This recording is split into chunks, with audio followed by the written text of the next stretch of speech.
What if you were the living embodiment of all pervasive peace? What if all sentient beings all around you increased their vibration towards harmony by merely being in your contact? What if through conscious reasoning, focused will, and intentional living, you reform yourself, thereby becoming a catalyst and sparking transformation in others?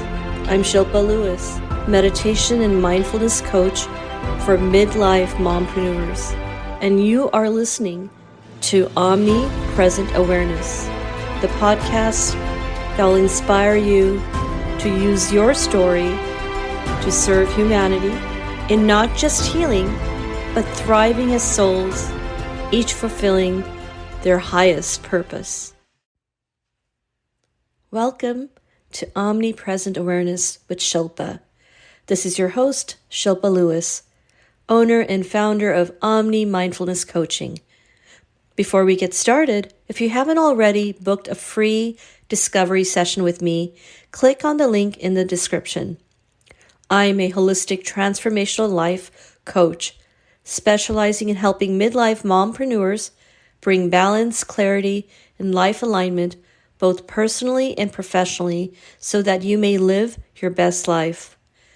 There is tremendous healing value in simply being able to know someone is holding authentic space for you to listen and be accessible as an accountability partner and mentor. If you feel overwhelmed, or if you feel the need for some support navigating life as a mother or as an entrepreneur, I would love to provide you with my coaching. If any anecdotes from the stories of the guests from this episode or any of the podcast episodes resonate with you, or if you find any value at all from the content from these episodes, then consider booking a free discovery call with me. Together, we can manifest my vision to be instrumental in the biggest rise in consciousness and awareness and human transformation. And now, here is today's episode. And now, a conversation recorded with my partner in awareness, Tanya, from our joint podcast, Mindful Mompreneur Moments. And oh yeah, if you could, please listen to the very end of the podcast for powerful insights from our guest. Thank you. Hey there, thanks for tuning in. In this month's edition of the podcast, we cover holistic wellness. Up next, a conversation with Annie Gallagher. Annie is an integrative health coach and works in collaboration with Wisdom 2.0 as their Director of Community Engagement, a production company which brings awareness and mindfulness to living in today's technology-driven world. In partnership, she runs healthy, collaborative digital communities, and she designs, produces, and hosts digital courses and events. She has recently become a Zoom master thanks to the pandemic and specializes in creating digital intimacy and meaningful conversations online. She has been an influencer, writer, photographer in the outdoor and nature industry for years as a full-time mom. She's now taking the entrepreneur spirit to the next level, and in the new year will launch a unique community-driven, nature-based wellness platform around the joy and healing wisdom of nature. She is a mom to 3 teenagers and a chihuahua named Aspen. She is often found on a mountaintop engaging in athletic pursuits and considers herself a compassionate, joyful warrior. Goes without saying, Annie complements our holistic wellness series with grace and joy. And now, here's Annie. Annie, thank you for being here. Delighted. I'm so excited for this conversation. Thank you. I'm honored to share the morning with you. Thank you so much for being here. The honor is all ours. Absolutely. We'll jump right in. Annie, could you describe your journey on how you arrived at participating or practicing holistic wellness? And maybe tell us a little bit about your current role as an integrative health coach and director of, I believe it's called Healthy Digital Communities at Wisdom 2.0. That's a mouth. Yeah. So first of all, feel free to interrupt me as I'm 52 years old. I've had a long history to get to where I am, a long journey. So feel free to interrupt as I start sharing because I wish people saw your face because you say your age with such grace and you do not look anything like over 30. So yeah, I just thought I'd throw that in there. This is the magic of Zoom, I believe. So thank you very much. And also it's the joy and the spirit of the work that I do. And I'm going to throw that in there right up front for everybody, because as a 52-year-old, I have been through the gamut of everything in life. In a funny little note, I went back at 47 to get my integrative health master's degree, and part-time with 3 kids at home. And every time a scenario came up that we talked about in this holistic, integrative scenarios in school, I would sort of be like raising my hand like, oh yeah, I've experienced that. Oh yeah, that happened to me. Oh, my kids. Oh, my ex, all this. I mean, at 52, it's such a long, beautiful life. There's so much color and variety, and it makes you very wise. And so you come at life from such a beautiful perspective of integrating sort of the Western philosophies of medicine and doing with the holistic ways of being and integration. So You were doing something right because you were just glowing and you look like this beautiful movie star. Jeez, you guys stop. That's hilarious. Well, there is an inner glow, I think. I'm feeling it now. I have done a lot of work in my life. I've had to. So just along that, I'll start with my journey, because the glow is it's natural, and it's been work. I put a lot of good time into it, and it's actually, I'm starting to get a little choked up just even thinking about it, because it's so true and so real for everyone. It's not all easy. It is the ups and the downs, and you want the equanimity and the flow, but there's a lot of downs and there's a lot of shadow work that needs to happen to get to where you can live more in the glow and the flow. So, yeah, I grew up around nature. I grew up as a Vermont girl and a Colorado girl. And so my journey started just truly connecting in with nature. I had a childhood where both of my parents, I grew up in the 70s, I guess. Both of my parents worked. My dad was a physician, a doctor in pain medicine, sort of the founder of pain medicine, actually, and was gone all the time. And my mom was just a hardworking mom of 3, and wasn't around a lot because she was trying to make ends meet and all that stuff. So I spent a lot of time in nature as a little girl on my own. I had siblings, but they were 5 years spaced out from where I was. I was a middle child also. That's also important, because I was a natural healer, fixer, make everything better, peacemaker as the middle child, as many people drawn to the healing world are. So anyway, I took my connection with nature and actually connected in deeply with my father growing up.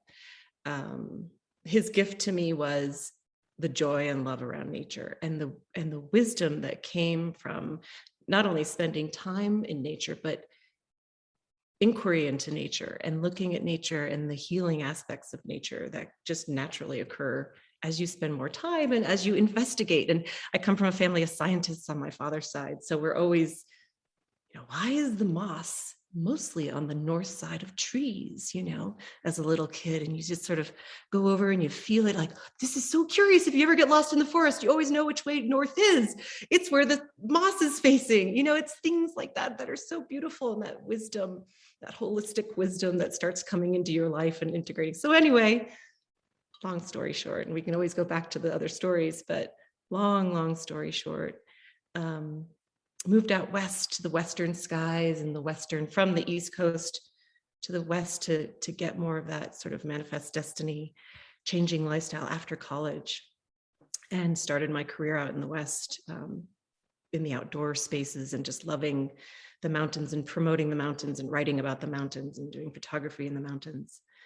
And then I started a family and ended up with 3 kiddos with massive birth stories. And this is where, I mean, there was resilience growing up, sort of being a kid growing up sort of by myself. I mean, sort of, you know, the attachment, when you go back to sort of ACEs and adverse childhood experiences and stuff, there's definitely some attachment stuff going on there because I was alone a lot. Yeah. And that's why nature and the animals became my friends, you know.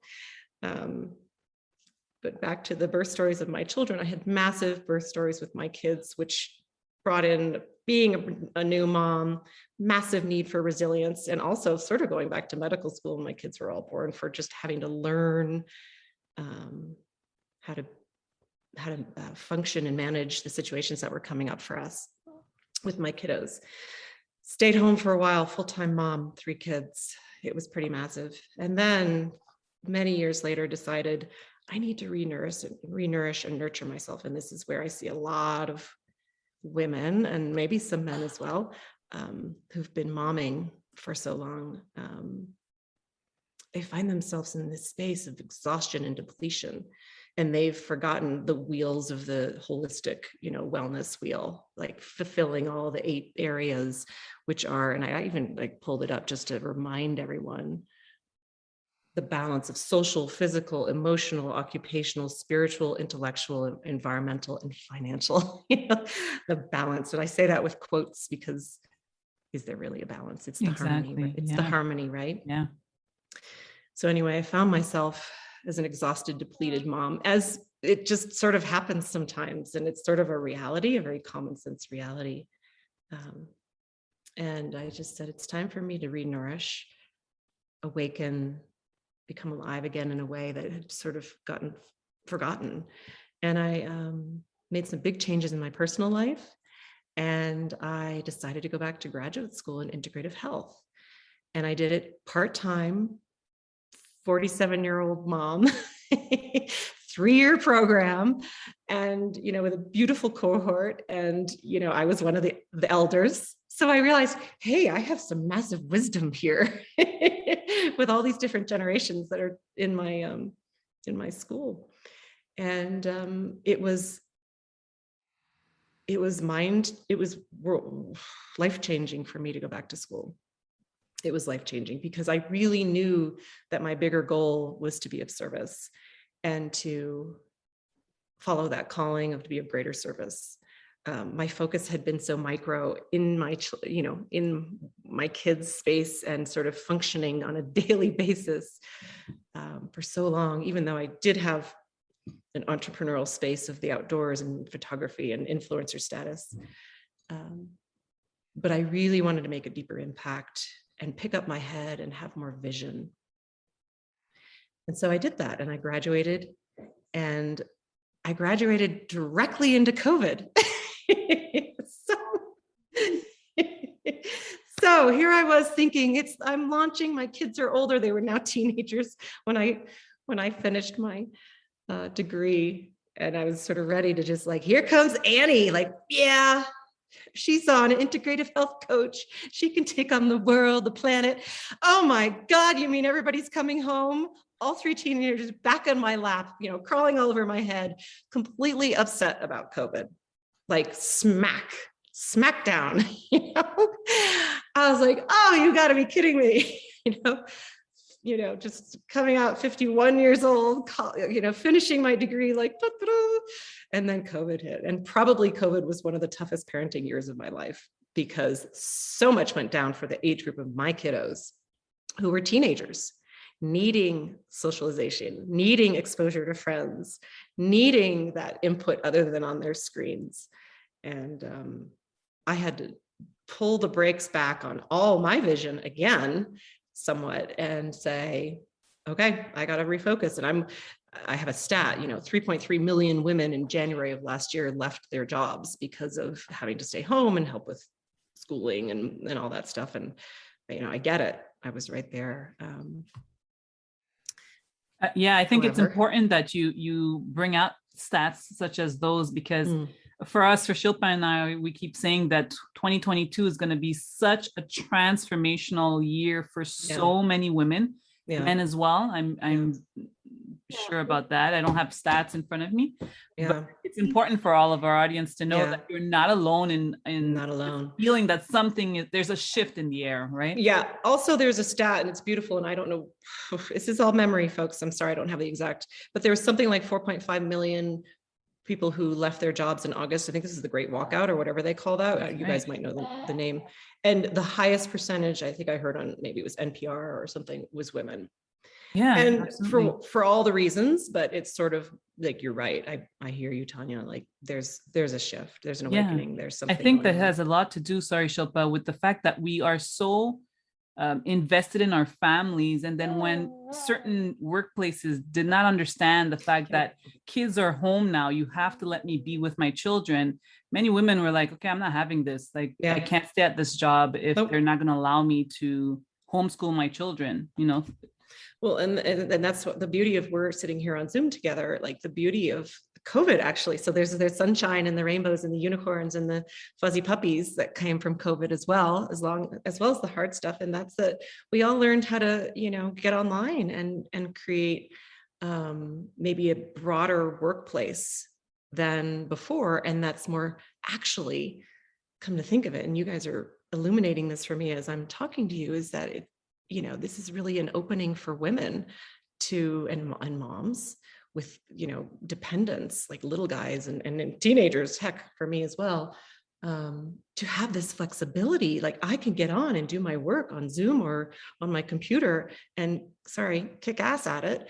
And then also be home to make the dinner, do all the small stuff that just needs to get done when you're a mom, an overwhelmed mom or person. So yeah, and absolutely, as you were describing, that this could be a boon or a burden. And I think Tanya and I, through serendipity, were fortunate that the week we went into lockdown is the week our training had started together. Wow. Yeah. We consider Wow. this, I would say the last few months, we're kind of coining the term emergence. A lot of women are emerging out of adversity or emerging into new opportunities. Yeah. And so, even though your kids were back, you're seeing that now it's a new opportunity for you. Yeah, and that's exactly where I am today and why I'm sitting here glowing with you. Glowing is right. Glowing is right. And perhaps maybe you could share a little bit more about your community role and describe that to our audience. Yeah. So it's a beautiful segue from this blast of COVID. Like, you've got to be kidding me. Kids are so upset. Age groups are, a tough age group to be home for COVID. I mean, all the kids, it was tough, but the socialization factor for teenagers is so vital. And we've seen, even with just the whistleblower from Facebook and all the Instagram stuff that's come up, that like this age group is suffering. So I was like, geez, I've got a real suffering group at home. But, you're right. The beauty that's come out as well. And my kids, by the way, they're all doing great, and they're all back in their spaces and they're thriving, and they've grown in the resilience levels and things like that as well. So they're all doing just super. It's been a big year of growth for them. So fabulous for that. And then for me, what was beautiful is the path that I thought I was going to take, because of COVID, had to shift dramatically. And I sort of had to let go. I had to let go of the expectation of what I was going to launch out of with my degree, Integrative Health Coach. And I had a number of certifications as well. It was a big master's degree. So it was a number of certifications as well as this master's degree. And I had to really let go of that expectation of what I was going to do, in quotes, with my career. And it all started falling into place, as it sometimes does when you let go. And then the natural, beautiful gifts and unique qualities start surfacing, and then alignment starts happening. And so I connected into two spaces. One is Wisdom 2.0, which is a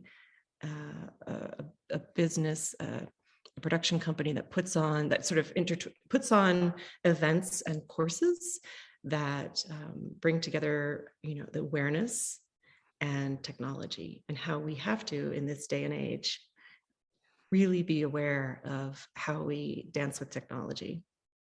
And so it was a really nice alignment for me, using my holistic side and my coaching side and just my true belief in goodness and human values. And so I started working with Wisdom 2.0 because of COVID. Everything that they had been doing, which mostly had been in person, was thrown online, as it was for all the businesses, correct? And all the work that we were all doing. And so they needed someone to help run the communities, the people voice, the voice, be the voice of, and the sort of the organization, and putting it all together. And oh my gosh, now we all have to be on Zoom, and now we have to put a platform together, and now we're going to run a course. And so it's been this incredible, talk about entrepreneurship, and it's just been, the leadership's been fantastic. It's been so much fun. We have such a great team, and we've really just, I think we've blown the top off of digital intimacy. It's been, Shilpa, I've seen you in a number of our events, and as you know, you can feel the beautiful energy coming through the screens because it's authentic, and we care. So that's the one side. And then the other side is I've continued and sort of put together, because again of COVID, I've had to do everything just sort of like, I need to think this through more. My nature, I've been a nature influencer, outdoor influencer for years, and done content and writing for organizations and worked with youth in the outdoors. And this year I said, I'm going to put this online. I'm going to do a beta test group of getting a community together online around nature. I'm also a transformative imagery guide. I'm an expert or certified in transformative imagery, nature meditations, guided nature meditations. Oh, wow. This is an extraordinary thing, magical skill set that I have found myself being able to run with and turn meditation into this extraordinary experience for people. And I'm certified. So it's been something from my master's degree that I'm launching as well into this new year. That sounds absolutely fascinating. I would love to learn more about that, particularly given that walking meditations are often in nature. Yep. So healing. Yep. And I think that more mature I've become about my mindfulness skills, I see the value, like breath work in nature and observation of the subtleties all around you. So yes, absolutely. We'd love to hear more about that as well. Yeah, this has been fascinating. And this is definitely it's been, people have really reacted positively to it. And so I've been like, there's something big here. And so exactly what you just said, Shilpa, is that what I've we all can't be, I am someone who's just, I have to live near nature. I have to, it's just part of my physiology. It's the way I have to function. But there's a lot of people who don't have immediate access to nature. And so I've always been thinking about how do we bring joy to those people?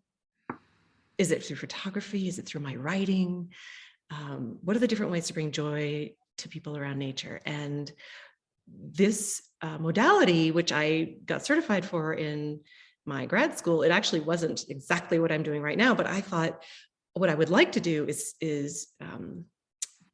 bring it down to what I'm an expert in, which is nature, sort of, and combine this modality with my love of nature and turn this into an actual transformative experience for people coming with me, joining me in a journey in nature. It's about sensory awareness, it's gentleness, it's trust. I am your guide, you trust me. And we do it in a group. So you've got trusted, it's great energy, and people are around you but everyone's held by me as the certified practitioner in this wildly beautiful journey into nature. And it literally, so then what happens afterwards is we sit and we ground, and then people are welcome to share. And what's beautiful in the sharing is everyone has their own experience as they're walking through this journey with me and with the group. And yet there's always a common theme. Yesterday, we took a journey, and our theme for the month, and our nature theme for the month, was the sky. It's as simple as that, right? The sky. And then we walked through this incredible meditation through the sky, and everybody came out just deeply moved with their own experiences and connections while they were in the sky. This just sounds sort of funny, but it is, at whatever level they were able to participate with their imagination in that moment, with their awareness and their sensory feels. And then, but the biggest picture was always, freedom, let go. Yeah, sorry to interrupt. The fact that you're saying let go again, I was writing down as you were saying, things started coming into place once I was able to let go. That was such a powerful notion that you brought up, and then you're bringing it up again. So just that feeling of letting go. And this course sounds amazing. It sounds like something that is life-changing, really, because as Shilpa and we went through our meditation course together. There was something it's life-changing when you're able to have somebody hold space for you in that way, and really let go, as you say, trust that the person has your best interest at heart, which you clearly do. It becomes life-changing. It does. It really does. Yeah, I see it. And that's why we call it, there's guided imagery, and we call it transformative imagery. And I noticed that you guys are transformative coaches. So you see the quote unquote magic, we want to use fun words, the transformative magic that can happen. And then transformative magic, one of the things that I've noticed, and Tanya may feel the same way, is that it's not just one modality. So like stepping into nature is a form of healing, and then integrating, say, breath work and being in nature, and you're just adding layers to it. But with each of those layers, you're becoming more present in the moment. Right. And exactly. And they're individualized. So everyone has a different reaction to every modality, right? Which is yours to pull in close to you and realize that this is the core layer. And then you want to maybe keep layering from there as you become more comfortable with the spaces, because it is unique. It's different. If you're not used to thinking outside sort of the Western medical box, right? Absolutely. Speaking of which, Tanya, did you want to ask the next one, or should I go ahead and try? With which one are you referring? Go ahead. We'll come back to the Wisdom 2.0 in a moment, but one of the things I wanted to kind of tie in is, so you mentioned the Western approach, and it's interesting because I was born in the US, but my parents are Indian. So I was exposed to what I call like the really old school ways in which meditation is taught. And it wasn't until I lived this full life living in India and in my teens and coming back to the US that I felt like I saw different perspectives. So when you say old school, are you talking like ancient old school, or are you talking old school like Western?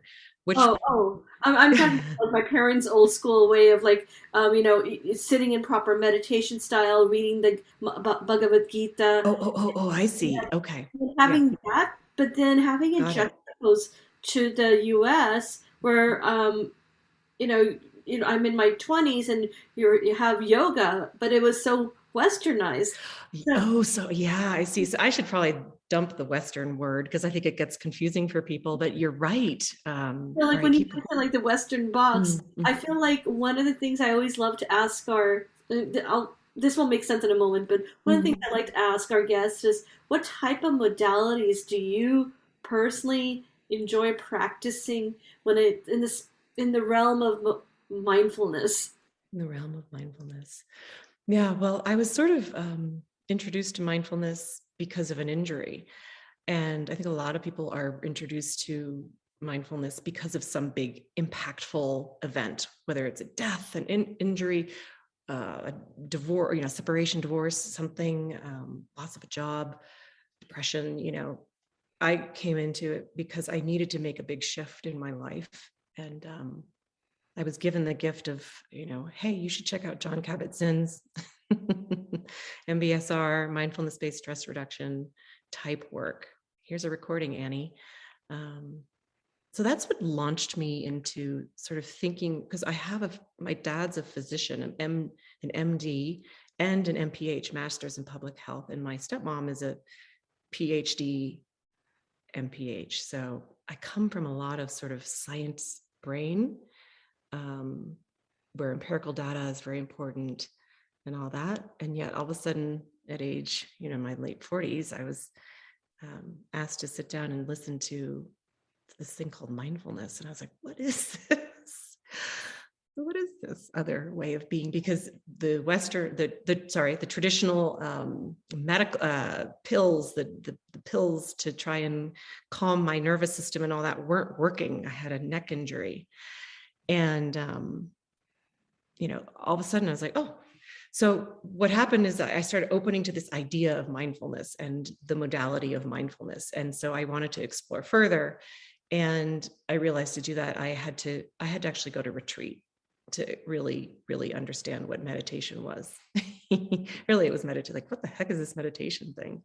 And so I went on a 3-day retreat. I went on a 7-day retreat, silent retreats, to really sink in. So I started picking up how to meditate, just and be mindful while you meditate, or how this. So my first modality, sort of conscious modality in this space, other than massive connection to nature 24/7, was doing just a general learning how to do a kindness meditation, loving kindness meditation. And I really became, quote unquote, an expert in that for myself, where I ended up, after a couple of years, not needing to meditate every day. And I brought it into my everyday life almost, and started just living with grace and more awareness and mindfulness from an everyday space. And then as far as the other modalities, yoga, yes, of course. I don't practice religiously, but I find myself doing poses randomly around the house, and will find quiet space. And the other is I find teachers to help me, like teachers who come into my life at certain times of my life, who have their own expertise of modality, like Feldenkrais. So I'll find a space for that in my life for several years and pick up wisdom around it, and then integrate it into me, Annie, as a whole person. And what parts do I like and what parts do not so much. And so I think I'm just a mix of a bunch of different modalities. Yeah, I definitely love that about you. And I love that you're sharing that with our audience, because I think that there's a misconception that meditation has to be clearing your mind and not thinking of anything. And I think that misconception is starting to be broken. Maybe it's because we're around this space a lot, Shilpa and I, but we often hear about people just adopting a lifestyle that becomes, your life is the meditation. Yeah, Exactly. That's the whole point. Right. Sometimes you do need to do the deep, and this is what I try to remind. Sometimes people are like, I can't meditate. Like, I tried it like 15 minutes, like out of the blue, like starting to, it's hard. Sometimes if you can do the deep dive, start with a couple day retreat and then move to a little longer retreat to really feel the shift, because that's what's key of when you start really understanding that slowing down and that pause of what comes as you learn how to meditate. Then, you can you practice, and then, the ultimate goal is you just have it exactly like you just said, Tanya, integrated into your regular life. Wow. And Annie, what strikes me is that perhaps unconsciously you were already doing walking meditations in nature. Oh yeah. Yeah. Some people call it vision quest, I'm notorious and well known for just being confident, calm, and joyful and full of awe constantly in nature. And so with all the beautiful, and then sharing it constantly with everyone. So it was a give and receive constant, it's just sort of source, give and receive constantly from Ma nature. So yeah, I think since I was a little girl, I must have just found my solace and my best friend in nature, who was a healer for me. Mm-hmm. Yeah, that's great. And you mentioned Jon Kabat-Zinn, and he's one of the old schools of mindfulness. Is he also a part of Wisdom 2.0? I think Shilpa has been around and like you said, attended a couple of Wisdom virtual now, Wisdom 2.0 events. Yeah. Is Oh, he a heck yeah. part of that? And could you tell us a little bit more about Wisdom 2.0? Yeah, heck yeah. So Wisdom 2.0, I mean, it's full of just visionary thinkers, lovely, normal people who, have ideas and they're just taking them to the next level. And Shilpa, I've seen you there, as I said, a couple times since I've been on board. And it's just been about 13 years of sharing this wisdom and wanting to just broadcast it to the world. And yeah, Jon Kabat-Zinn, Jack Kornfield. I mean, there's some that have been there from the start when the Wisdom 2.0 came on board. And then there's always an integration of new folks. And again, a new wisdom. COVID has been wonderful because what we've been able to do is host speakers from around the globe in a much easier way than having to meet for 4 days in San Francisco, which is the way it was sort of based in the past. So it's really become global this year. I became aware of Wisdom 2.0 when it first started, and I was close to 10 years ago. Mm-hmm. And it was always my dream to somehow attend, and it just wasn't happening. And then lo and behold, I must have been on some mailing list, and I started seeing things about virtual attendance. I'm like, I'm so on board. Oh, so you're just new this past year and a half as well. Yeah, Oh, fabulous. I wanted to be there 10 years ago. Well, exactly. And that's the beauty of what's happened with Zoom and COVID and people getting comfortable coming and creating these communities online. It's been so beautiful to hold the space to create such bonding and togetherness around the work. And Shilpa, this, and Tanya, you as well, since even though you haven't been at the Wisdom events, but the work is so important. It's what you two are doing right now. The work is so important, and whatever way we can inspire or open the doors and shine the light on things, for everyone else to then go out and inspire and open the doors and shine the light on things. That's how you create systems of wellness and systems of goodness and systems of health. I love it. And attract it. Yeah. Attract it. And project it. And that's exactly great. Right. It's beautiful. And it is a lovely space. The few times I've been in it, I'm telling you, there's something magical going on in Wisdom 2.0. Yeah. Well, we had a little, we had a little moment, Shilpa, in the tech, tech summit. It was intense. It was intense. Yeah, it was beautiful. So Annie, can you share one last insight on holistic wellness for not only mompreneurs, but people in general, mothers, women, men, their pets? Oh, yeah.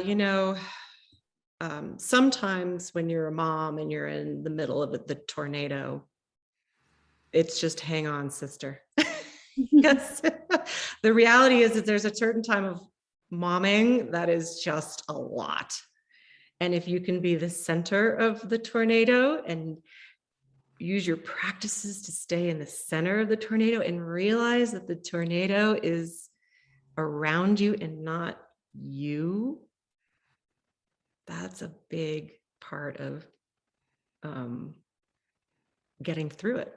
Then that's just sort of, I think I love the idea of a whole person, and I like holistic, spelled differently, but the whole person is someone who can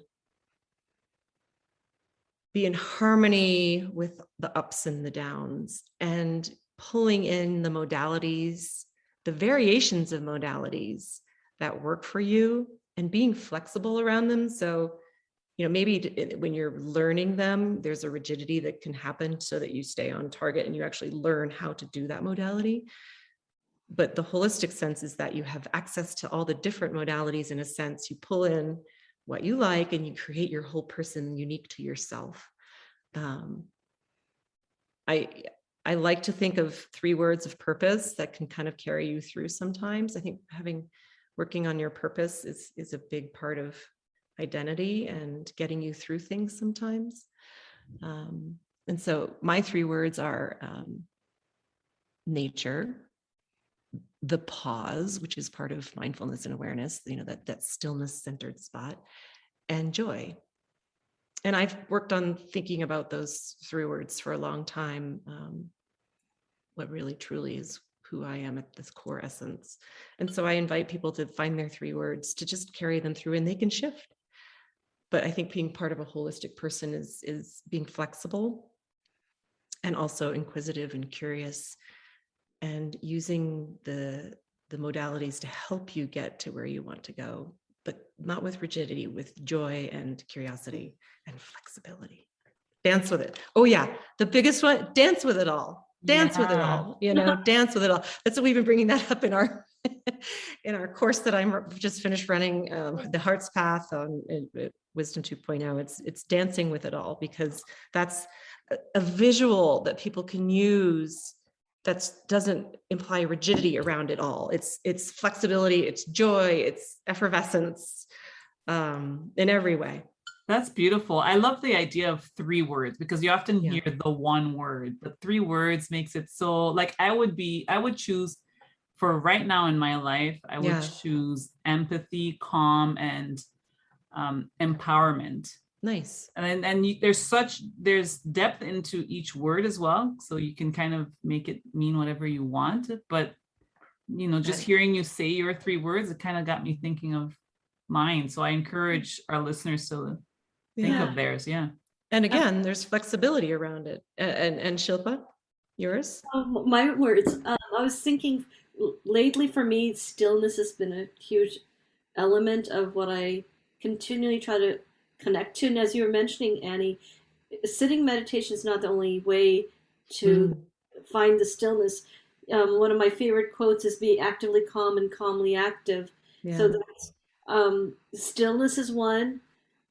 Compassion for myself and compassion for others. And another element of that is because my dad is just recently had knee surgery, and it's been a huge part of my consciousness on how to be a better daughter, because I sometimes find myself with compassion and fatigue, but also so compassion for myself, but compassion for others and patience. Yeah, I think you load that up by putting the word better in front of it, by the way. Step back from that. I know. Right. I said, I'm tough on myself. Yes, you are. And thus the word compassion is one of your 3 words. And I love that, because, the work is shadow work too, folks. It's not just the light, bright, shiny. Holy cow, have we all canoed and dug around and crawled on the earth around in that shadow, the hard stuff too.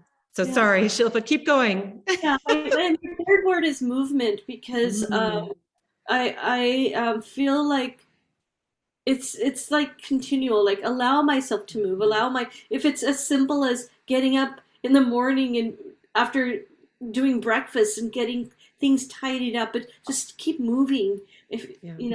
Especially during COVID, I sat a lot. Oh, yeah. And you know what, to jump on that, one of the greatest modalities for me is working with a teacher who practices awareness in movement, AIM. And that's been, because I'm an athlete, so I know myself so well, almost better through my body and being an athlete and a massive outdoorist. So I completely agree. Someone once said, can I do this meditation? I really want to be golfing. And hey, if you can walk on the golf course and have peace and quiet while you move between hole and hole, that's enough. That's a massive meditation space, is if you sink into it. So I love whatever sort of movement you can do. Absolutely. I love that. Thanks for those words, ladies. Thank you. Well, thank you, Annie. This was shared. And Annie, you had mentioned some service or something you were creating. Could you share with our audience? Yeah, so I would really invite everyone, Wisdom 2.0 always has beautiful events going on, and we're putting together our next course for this spring that starts in February, called the Heart's Path. It is absolutely gorgeous, and it can be transformative for whatever way you could be involved. And then I am working on, after this incredible year of building communities, on taking my nature group and blowing it out. And one thing I do is do the transformative imagery, guided imagery in nature meditation during our live global Zoom meetups. And so I'm putting together a platform right now, and I need a break. Actually, this is, I need a break. I'm taking December to sort of breathe and let things percolate, because we know when we mulch and percolate, things come. So launching in the beginning of the new year. So I can get you guys those links, et cetera, and that information as they are ready, probably in January. Because my group is like, we can't lose each other. I'm like, I know, we're not going to lose each other. Annie needs to run around in the wild for a little while. And it has been such an intense year of online community. It's fabulous. And yet we've got to practice what we preach. I've got to go sit in the wild and just be. Yeah, I know the feeling, and I absolutely look forward to being a part of that potentially, because I do feel like that's what we all need. I'm near the beach, but nonetheless, ironically, I sometimes don't see the beach because I know. Yeah, right? We have to give time for ourselves. We'll be happy to. We will definitely be showing all of those links in our description as soon as we get them, and promoting them as soon as you're ready to share it with the world, because it's something that's going to be so transformative for so many people. It will be. I know it. And I feel your joy around it as well. Thank you guys for sharing in the joy. I really appreciate it. Oh, thank you. Thank you for being with us. My pleasure. Annie, have a lovely day. You too as well. Bye. Thanks again for tuning in. Check out the links in the description, and please subscribe, follow, and share, and continue to be omnipresent.